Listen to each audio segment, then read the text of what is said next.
नमस्कार दोस्तों, स्वागत है आपका आज की नई वीडियो में। आज हम बात करने वाले हैं देश की अगली जो प्रेसिडेंट चुनी जाने वाली हैं एनडीए की तरफ से, जिनका नाम अनाउंस हुआ है, उनके बारे में, जिनका नाम है द्रौपदी मुर्मू। तो जानते हैं इनके बारे में।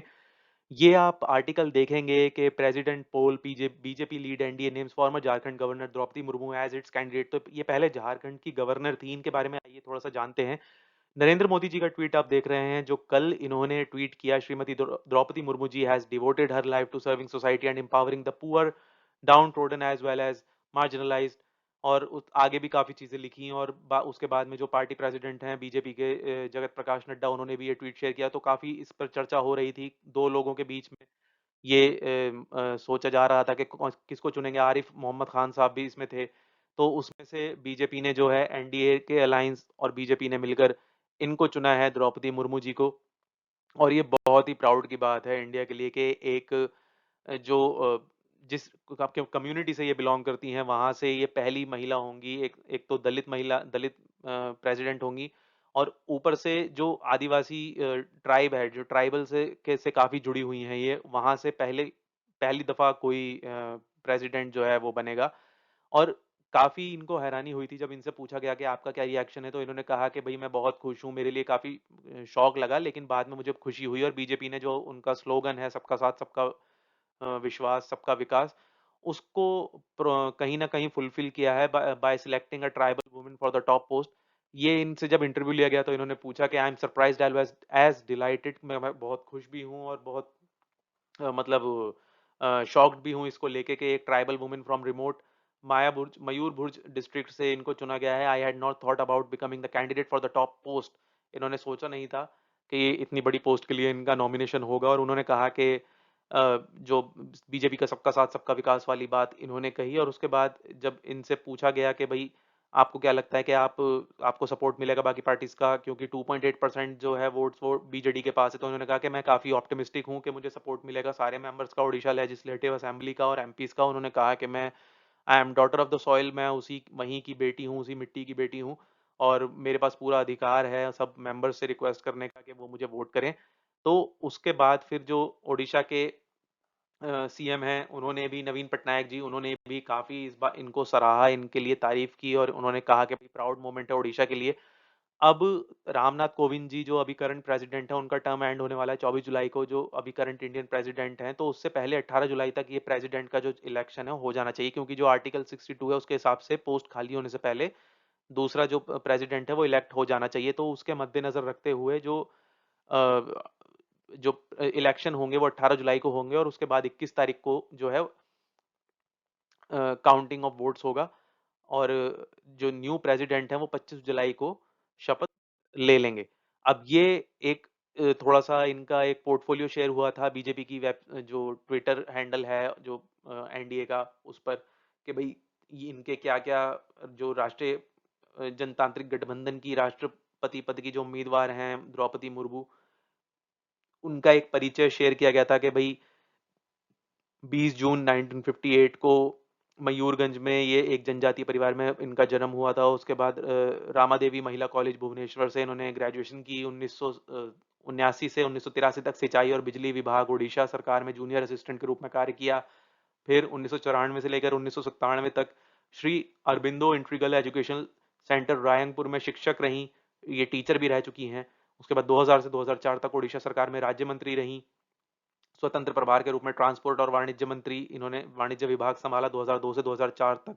ओडिशा सरकार के राज्य मंत्री रूप में पशुपालन और मत्स्य पालन विभाग को संभाला। फिर 2002 से 2009 तक ओडिशा सरकार में जो भाजपा के एसटी मोर्चा राष्ट्रीय कार्यकारिणी की सदस्य रहीं। फिर 2006 से 2009 तक इन्होंने प्रदेश अध्यक्ष रहीं उसी डिपार्टमेंट में। फिर 2007 में ओडिशा विधानसभा द्वारा सर्वश्रेष्ठ विधायक के लिए नीलकंठ पुरस्कार से सम्मानित किया गया इनको।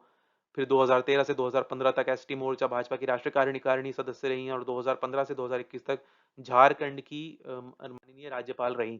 तो ये इनके बारे में 10 बातें थी। ये इस स्लाइड में भी यही है कि भाई ये पहली फर्स्ट ट्राइबल प्रेसिडेंट होंगी और सेकंड फीमेल प्रेसिडेंट होंगी इंडिया की। ये मयूर भंज डिस्ट्रिक्ट से आती हैं और एमएलए रह चुकी हैं 2 बार बीजेपी के टिकट पर। और उससे पहले Murmu was the first considered contender 5 years ago when President Pranab Mukherjee was set to leave Rashtrapati Bhavan, तो उस समय भी इनका नाम सुझाया गया था, लेकिन उस समय इनको इतने वोट नहीं मिले थे।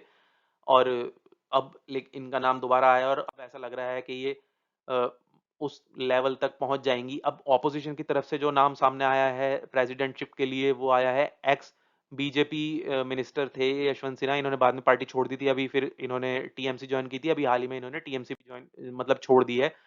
तो इनका नाम काफ़ी लिया गया ऑपोजिशन की तरफ से। अब थोड़ा-सा समझते हैं कि आखिर ये जो प्रेज़िडेंट के इलेक्शन होते हैं, वो होते कैसे हैं? क्या उसका गणित है? कैसे चुना जाता है? कैसे वोटिंग होती है? और बीजेपी के एनडीए बीजेपी की जो चॉइस है एनडीए का जो गठबंधन है बीजेपी का, इनकी तरफ से जो इनका नाम दिया गया है द्रौपदी मुर्मू जी का, इनकी संभावना क्यों है ज़्यादा जीतने की? ऑपोजिशन भी है, ऑपोजिशन भी अपने वोट डालेगी और यशवंत सिन्हा भी हैं, लेकिन इनकी संभावना ज़्यादा है मुर्मू जी की, तो वो क्यों है, वो हम समझते हैं थोड़ा। सबसे पहले ये समझते हैं कि इलेक्शन होते कैसे हैं प्रेसिडेंट के। तो president of India like any other democracy, किसी भी अदर दूसरी जो लोकतंत्र की तरह से यहाँ पे भी जो भारत की जनता चुनती है। भारत की जनता कैसे चुनती है? भारत की जनता द्वारा चुने गए जो एमएलए और एमपी संसद में होते हैं, लोकसभा में, राज्यसभा में, वो वोटिंग डालते हैं राष्ट्रपति के लिए। तो इनडायरेक्टली एक तरीके से ये कहा जाता है कि हाँ भाई जनता ने चुना है, क्योंकि जनता ने जिन्हें चुन के भेजा है, वो आगे चुनेंगे राष्ट्रपति।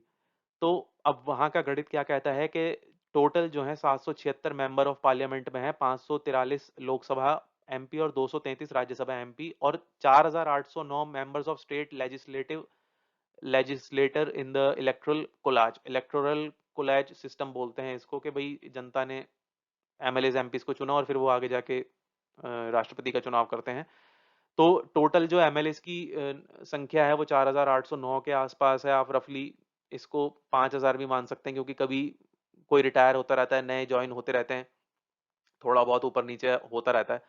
लास्ट टाइम जो वोटिंग हुई थी वो 4900 के आसपास हुई थी।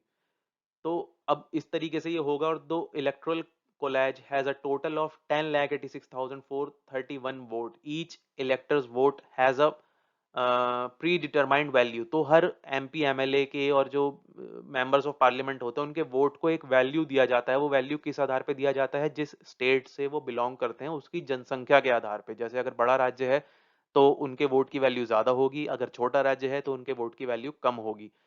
तो the value set is set at 708 for each MP. This figure is calculated for an MLA using a formula based on the population of the state. जैसा कि मैंने आपको बताया, he or she represents, as a result the value varies per state। तो हर state की अलग अलग value हो जाती है। जैसे कि फॉर एग्जांपल के लिए जो उत्तर प्रदेश है, क्योंकि वो एक बहुत बड़ा राज्य है, काफी सबसे बड़ी जनसंख्या वाला राज्य है, तो जितने भी एमएलए उत्तर प्रदेश से होंगे, जो मोस्ट पॉपुलेटेड स्टेट है, has the highest value of 208 of all the states. वहां के एक एमपी एमएलए के वोट की वैल्यू जो होगी वो 208 होगी। और जो 403 उत्तर प्रदेश लेजिस्लेटर्स हैं, उनके टोटल मिला के 83,824 वैल्यू बनती है उनके वोट्स की।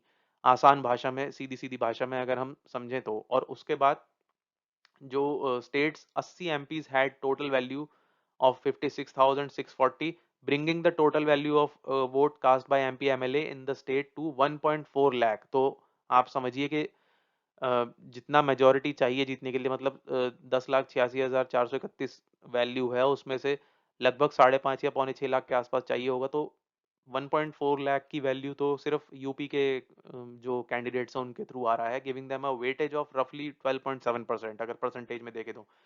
जो vote value for an MLA in smaller states like Punjab is 118। Punjab में एमएलए की वोट की वैल्यू जो है 118 है। उसके बाद 64 उत्तराखंड, 20 जो है वो गोवा में है। पंजाब है की जो टोटल वैल्यू है सारे एमपी एमएलए को मिला के, जो नंबर है वो 13,572 है। उत्तराखंड का 4,480 है, गोवा का 800 है। और उसके बाद जो यूनियन टेरिटरीज के जो एमएलए रिस्पेक्टिव स्टेट्स में हैं, वहाँ के भी एमपीज एमएलए पार्लियामेंट में गिने जाएंगे बैलेट पेपर के थ्रू। इसका जो वोटिंग होती है वो बैलेट पेपर के थ्रू होती है। और एक बात यहाँ पर गौर करने वाली है कि जम्मू कश्मीर इसमें शामिल नहीं है। तो जम्मू कश्मीर के शामिल ना होने की वजह से जो 708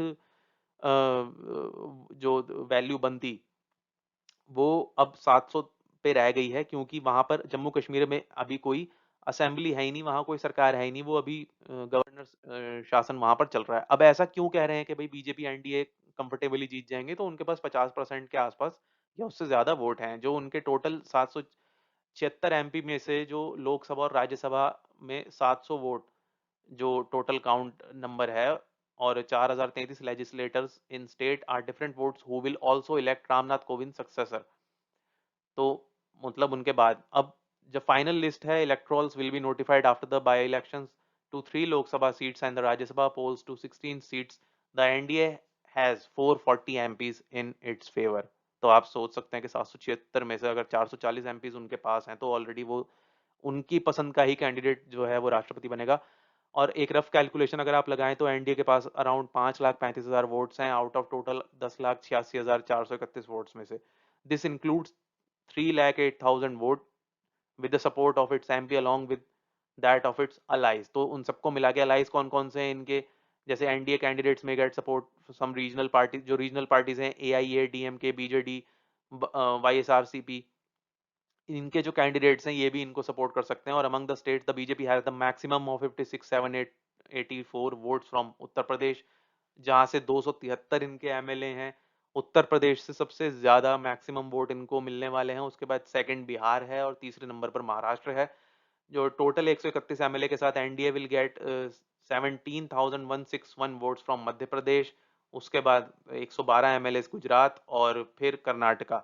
तो कुल मिलाकर जो वोटिंग होगी, वोटिंग के बाद जब अगर यहाँ पे कुछ कमी पड़ जाएगी, मान लीजिए जो एमएलए अपने वोट डालेंगे तो फिर एमपीज भी हैं और राज्यसभा के भी हैं, तो सबको मिला के एक इजी सिचुएशन में आराम से बीजेपी की चॉइस का और एनडीए की चॉइस का राष्ट्रपति बनता हुआ दिख रहा है। तो इसीलिए काफी लोग पहले से बीजेपी के आश्वस्त हैं और ज्यादा ऑपोजिशन में भी इसको लेके हाय हल्ला नहीं मच रहा है। तो ये आराम से कैंडिडेट हो सकती हैं और ये बहुत बड़ी बात है। हम आप इस बारे में क्या सोचते हैं? आप अपने कमेंट जरूर शेयर कीजिएगा कमेंट सेक्शन में कि आपको कैसा लगता है कि भाई एक जो दूसरी बार कोई महिला राष्ट्रपति बनेंगी और वो जिस बैकग्राउंड से वो आ रही हैं वहां से पहली कोई महिला बनेंगी, तो ये बहुत अच्छी बात है। इसके लिए हम उनको बधाई देना चाहिए और मैं तो बधाई देता हूँ। आपका इस बारे में क्या सोचना है आप कमेंट सेक्शन में ज़रूर बताइएगा। वीडियो पसंद आई हो तो लाइक और सब्सक्राइब कीजिएगा और बेल आइकन को ज़रूर दबाइएगा ताकि अगली वीडियो की नोटिफिकेशन आपको सबसे पहले मिले। तो जल्दी ही मिलते हैं आपसे अगली वीडियो में, तब तक के लिए जय हिंद, जय भारत।